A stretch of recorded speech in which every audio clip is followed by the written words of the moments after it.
know, I was really quite annoyed this morning when I started the show. I've calmed down a bit now, which is just as well, because we're going to talk to Esther McVey, and I wouldn't want to frighten her. Former Minister for Common Sense. Esther, very good morning to you.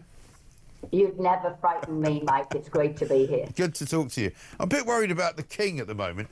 He made a speech last night, and I'm saying to people, I know we're all very much in favour of the royal family, and we think that, you know, his mother, the Queen Elizabeth II, was fantastic. He doesn't seem quite to have followed in her footsteps. He used that dreadful phrase, I'm just going to play it for you here, irregular migration. I just wish he wouldn't do it. Have a look. Our diplomats will work together to defend the international rule of law and the multilateral system. Our security services and police will go further still to protect us against the profound challenges of terrorism, organised crime, cyber attacks, and, of course, irregular migration across the English Channel. It's just it's just the wrong word. It's not irregular. It's regular for a start. It's illegal migration, and I worry when I hear people like him saying that. You have to be worried because language is important.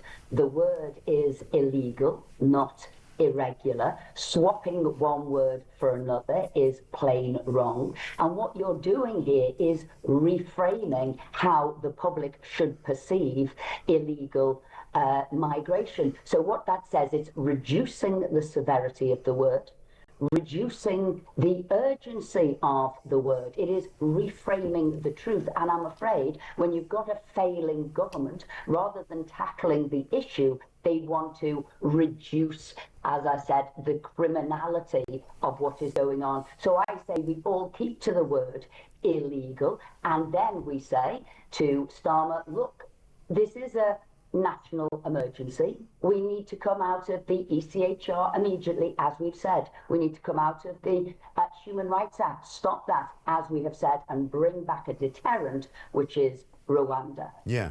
Because even Emmanuel Macron is busy telling us that we're too nice to them, basically. And he's more or less saying there's nothing France can do to stop them coming, because at the end of the day, they're coming because they rather enjoy what happens when they get here.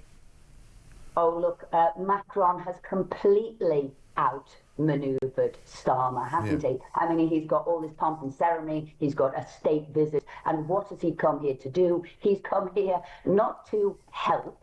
We've already changed the wording for him to irregular, and what he's done is been the voice of the EU, told us what we're doing wrong, and we've got to stop the pull factors. Now, I will agree, we have to stop the pull factors, but I don't believe that Starmer really has got the stomach to do that. You've got to stop the housing, stop the benefits, stop the illegal work so they're not paying taxes. Yes, you've got to do that. But at the same time, he has to say, what else can we do? And that one in, one out is another big con, Mike. It's a ridiculous idea, isn't it? I mean, one thing is for sure, even if it was one in, one out, which it won't be, because you'd end up getting, you know, one out, one in with a big family who comes with about 10 people.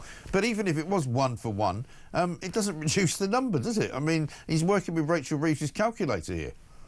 Exactly. So what we're saying is you get an illegal immigrant in, and then what they're saying is they'll take it back. You've got to take somebody over who has got a family connection. And then I think France, in a way, has played a blinder. So what they're doing is getting as many people out of their country as possible. So some will come over to England, and anybody who goes back to France, who maybe stopped somewhere else, which they will have on the journey to France, he's going to push them back to other EU countries. Hence, you've got 5 EU countries now coming out saying, we don't agree with this at all. And to be fair, Macron is only looking out for his legacy. His tenure will come to an end to 2027, and he needs to say to the people of France, I wasn't this huge failure, as they see him at the moment, deeply unpopular. No, what I've done is I've made Britain pay the price, and I've stood up for our rights to the rest of the EU, and Starmer needs to wake up to that fact that he's being played like a fiddle.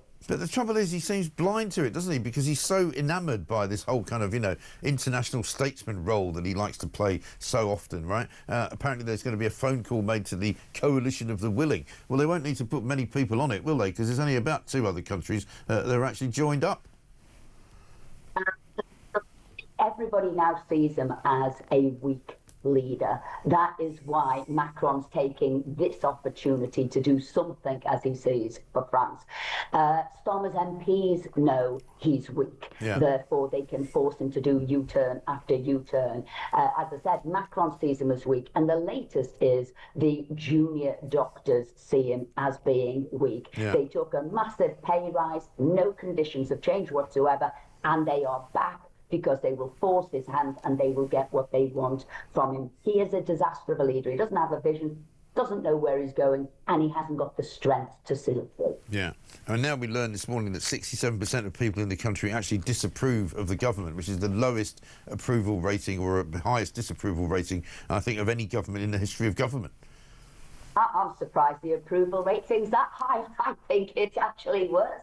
I think Labour's toast. Starmer is definitely toast, and actually everybody I speak to hasn't got a good word for them. So anybody there who's got any good things to say about them, I'd like to meet them, unless that is just the illegal immigrants and people on benefits who've got a good word to say for him. Yeah, absolutely right. And I mean, we got all sorts of other weird things going on. I mean, House of Commons yesterday, they started talking about football. And they passed this new Football Regulator Act, which is going to mean that fewer football matches are going to be on television for free. And, you know, why they're sticking their noses into all that all of a sudden? Yeah, because they can't deal with the difficult things. So what you do, you start meddling and interfering in things which basically are irrelevant and none of your business. If anything, you'll probably make it worse. So this was Labour pushing legislation through, pretending they could do something. Because remember, the flagship legislation actually was the welfare reforms. Well, that has collapsed. So we're doing this nonsense instead. Look, Starmer, the public isn't fooled. They want you to do the key things, and that is reducing the cost of welfare, doing it properly, stopping illegal immigrants coming into this country and sapping us of all of our money. And instead, what Starmer's government is going to do is going to take away benefits from legitimate people. They're going to take pensions away from pensioners who paid money in all their life because basically he's too weak to sort out the immigration problem. Yeah, exactly right. And I don't think I've even spoken to you. I think it was this time last week we spoke, so I haven't spoken to you since the debacle of Rachel Reeves and the tears before tea time in the House of Commons last week. What did you make of all that as a woman in politics? Well, she was very upset before, and I would say about 15 minutes before, and the reason I know that, we did a deferred division. That means you do an earlier division, and I was doing that, and I saw her outside behind the Speaker's chair, nothing to do with the Speaker, behind the Speaker's chair, and she seemed to me deeply upset and in tears.